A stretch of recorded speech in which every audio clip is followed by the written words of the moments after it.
I got ice in my veins. Walk like a champion, champion, champion. I'm so cold-blooded, I fear nobody. Ain't no letting down, I won't let you down. Cause I got ice in my veins. I talk like a champion, like a champion. I'm so cold-blooded, I'm so cold-blooded. I fear nobody, I fear nobody. I walk like a champion.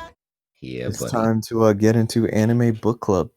ABC. Sorry, completely ABC. forgot to say at the end of last week to put in what episodes to watch for this week. I did put it in the description though. I actually was editing at work, so I couldn't actually record to add it in. But I put it in the description, so remember to read that. If you didn't do it already, watch episodes 4 through 6, and then I'll probably just edit this shit so you have time to watch it if you didn't already before you go on ahead. Because spoilers coming up. Hey guys, I'm just leaving a little gap here, so if you didn't watch the episodes already, you can, and then we're just gonna jump right back into it.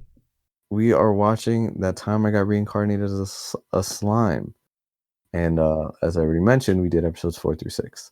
So yeah, we got JT back into the series in these couple episodes. Delving into too much detail. My son got to the dwarven town, got arrested. Gobs is kind of useless. Mess with dwarves who are super skilled. He found out how many more things he can use his abilities for. That predator skill, man, comes in handy. Out here making super pure potions. Out here can copy like items and stuff if he has the materials already inside of him. This nigga was copying swords and shit. Yo, Bro, crazy. Met these beast. awesome fucking artisans out here that ended up agreeing to come with him back to the Goblin Village. So like, do they call them the artisans because like I don't know. It could is it because rather than just calling them like blacksmiths, because I guess there are different types of blacksmiths. No, artisan is it's like a more generic term of just like craftsman kind of. Okay, all right, word. That makes sense then, because I was like, so it encompasses all of them. So it's like the types will be like blacksmith and stuff like that.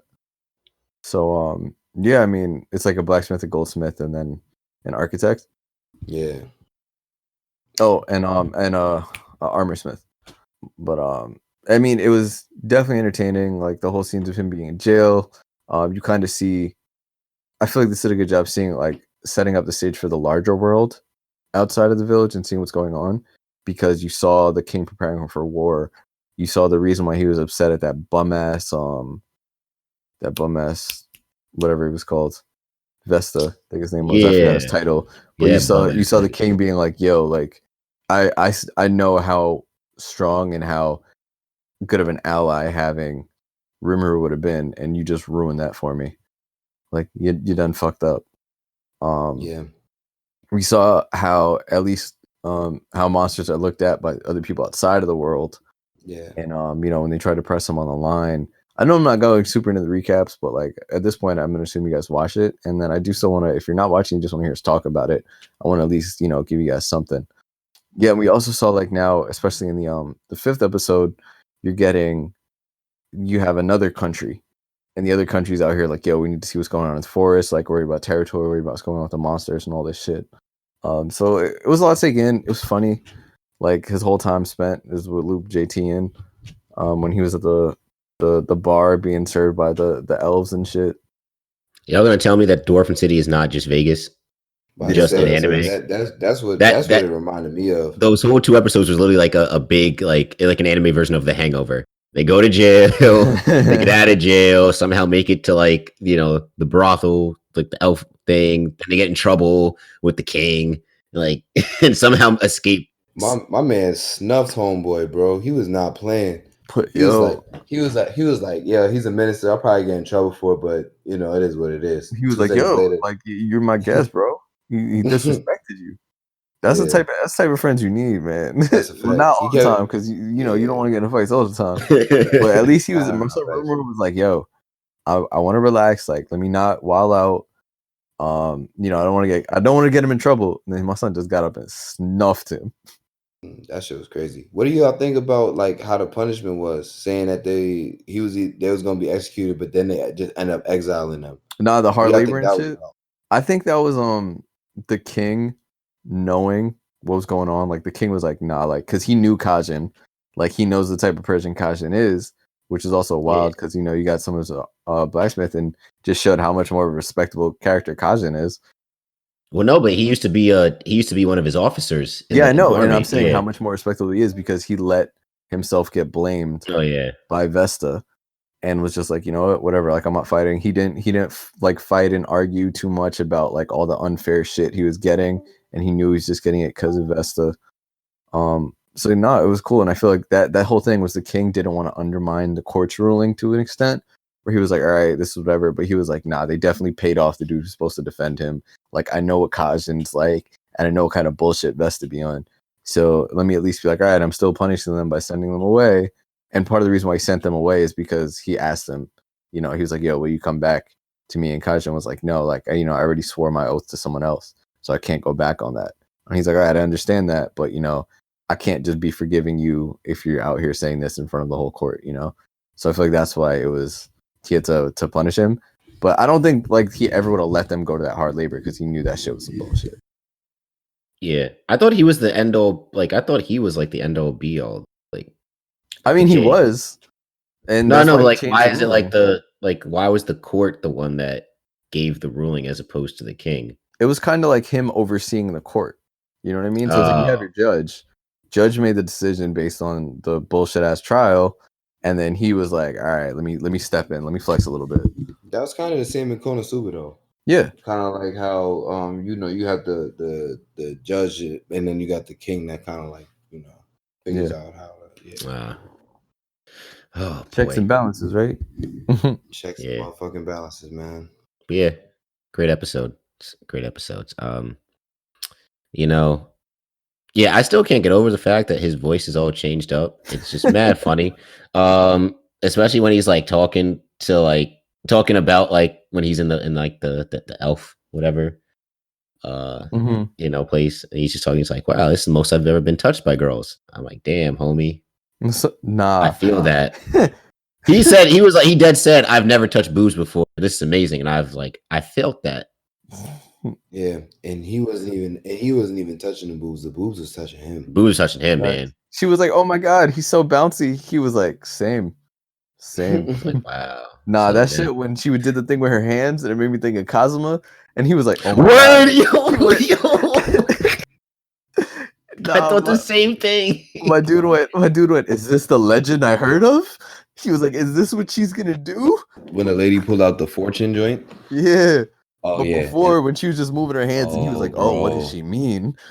Yeah, and it's like, "Oh, she about to tell my future." He was like so disappointed, but it was kind of dope because that's like the perfect thing to like get in episode 6, because you saw that there was this lady that the person he was destined to be with. Yes, exactly. Thank you. You took the words right out of my mouth, John. The lady that he was destined to be with, that pops up in episode 6, that's with all of those adventurers and shit. So basically what had happened was, so then the adventurers was like walking around in the forest, and then they got caught up in some fucking shit with them. I don't even know what kind of monsters those were. Those giant ants, bro. Yep. Yeah. Oh, that's what they were? Ants? Yeah. Ants. Yeah. And then the girl basically with the Haku mask pulled up and really had that flaming sword and was going to work. I was like, yes, I needed some action. Yeah, it was good. She was my girl Shizu. She was nice. Yeah, OD. So this is good because again, they're doing a good job on setup, and then I feel like they're showing the effects of what he's doing in these episodes, and then we are starting to get some action now. So we're getting to see how some people fight. You saw that she had that like flaming sword.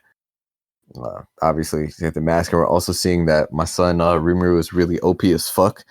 Like all these abilities, dead ass. he has her wild. And they keep evolving. He's getting more, which is dope. But kind of ends up stepping in when like something happens to Shizu. Something like hinders her, and he like ends up saving her and just takes him back to the village and whatnot and explaining what's going on. So he learns a little bit more about the country.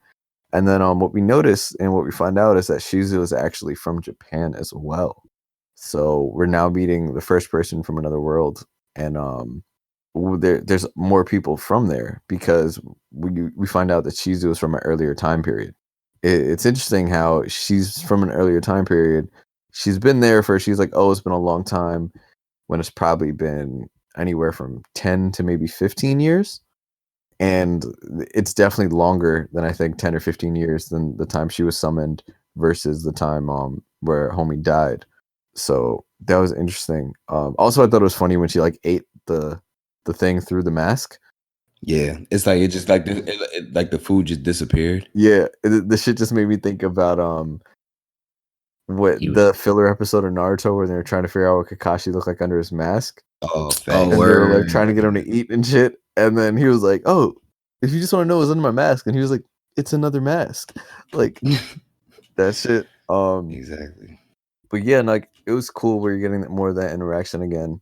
Yeah, it's like the Goblin village is really being built up. He took in another, like all the other Goblin villages came through. 500. Yeah, he's 500 in total now, and now you're seeing they do mention some of the other monsters who inhabit the forest, so the other main monster types. So you have the goblins who are usually weak being like brought up now and grouped together.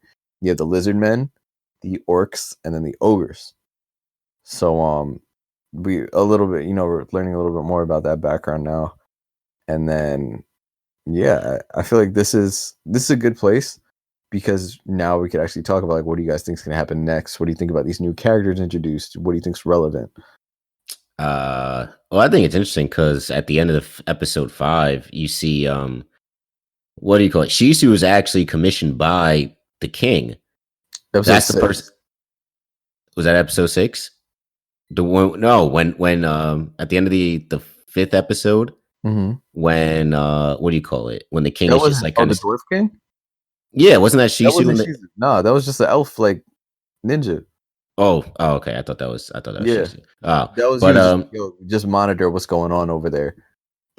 Okay. But even still, it's going to be very interesting to see. Like, obviously, there's like the humans want claim to certain lands now that Storm Dragon's gone, but the monsters are also, like, yo, we about to take over, our claim to the lands too. So it's going to be an interesting parallel to see between like how the monsters and the humans and what that type of war is going to be like, and how Rimuru and like the goblins kind of fit. I feel like they're just going to get caught in the middle, and there's going to be like points where Rimuru has to help the monsters, and then there's points where they have to help the humans. But remember, like his one rule is like, don't kill humans. Yeah. So no, that just reminded me when he was on the line. My son went, "Remember, what's the first rule? Don't start fights with humans. All right, turn around, cover your ears." And then my son just made people shit themselves. Oh wait, really quick. He can transform and do all this stuff. So like, can he transform into a human? I think he can. No, but I think he has to be he has to have like eaten them and analyzed them. So if he analyzes a human, he can just become that human. Does he like a human? And can he like move and talk like a human? Or because I feel like in the when he dresses up he mimics the wolf, he kind of just like stands there. He doesn't really move. No, he can move though, but he didn't need to.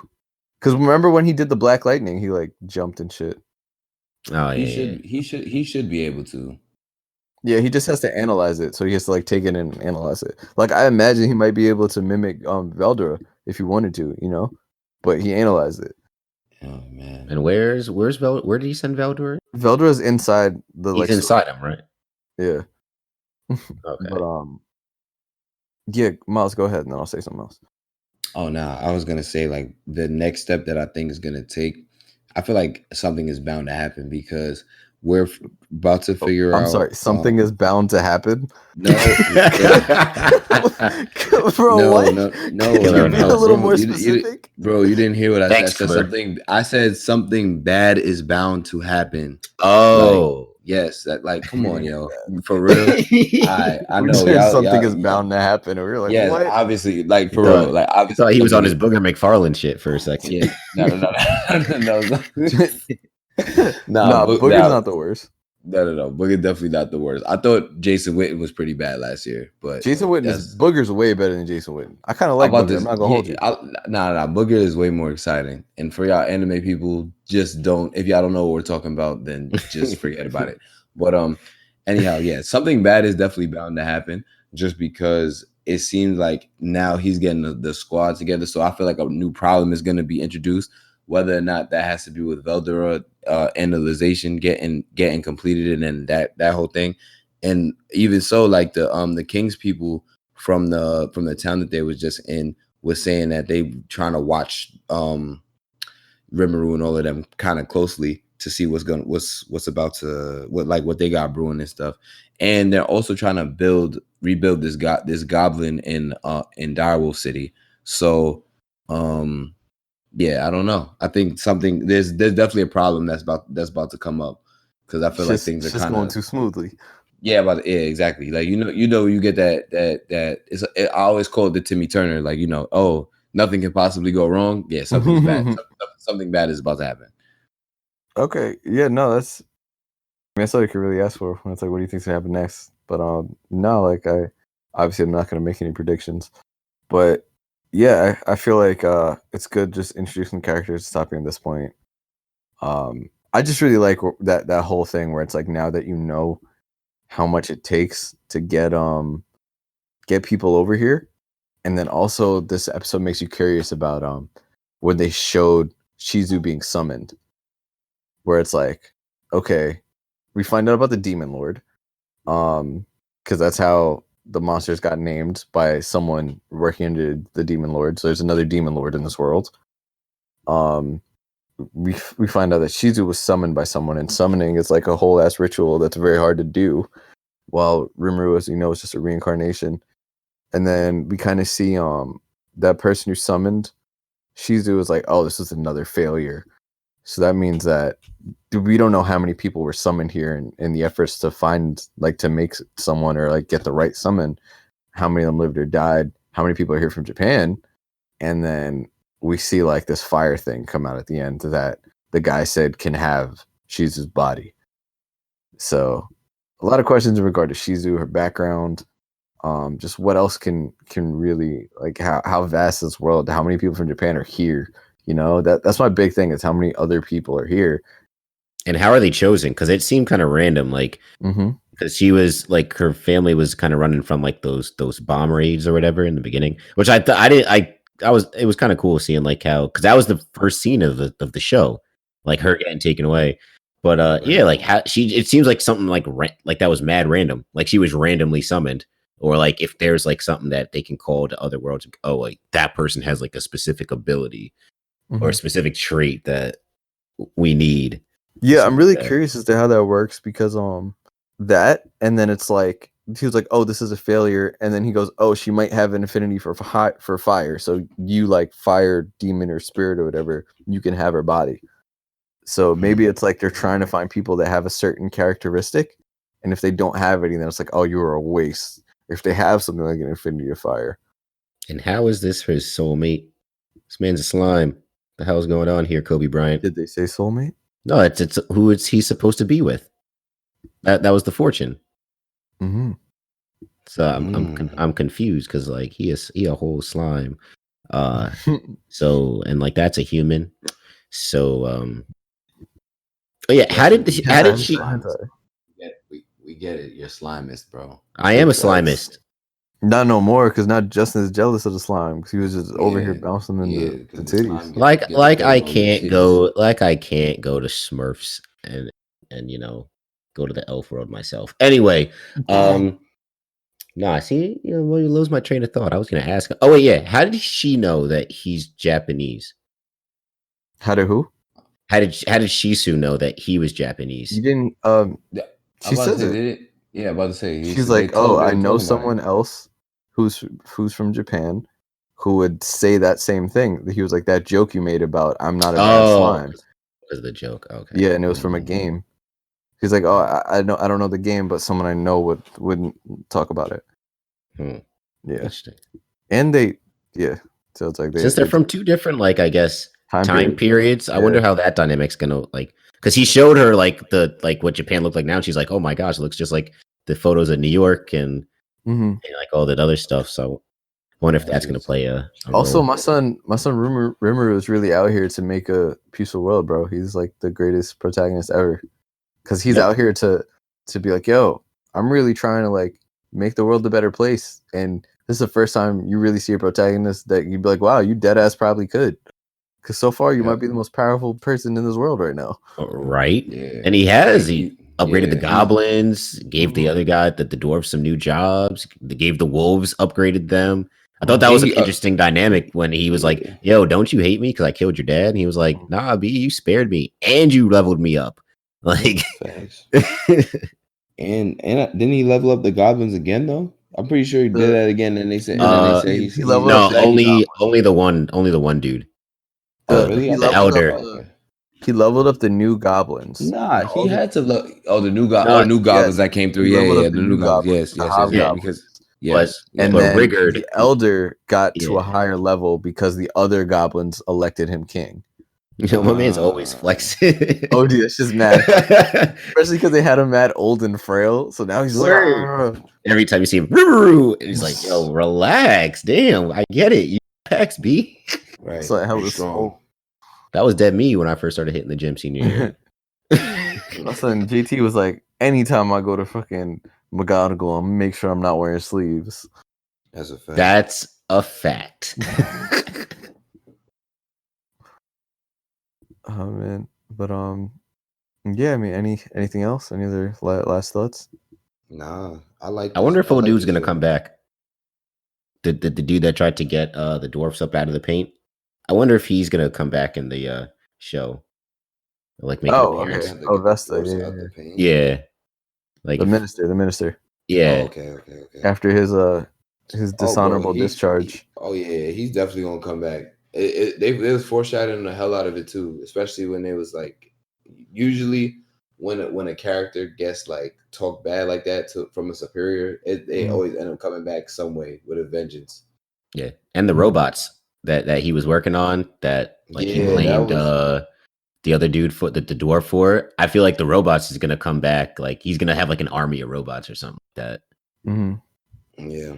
It's freaky, bro. It's like it's like people never have seen Terminator for some reason.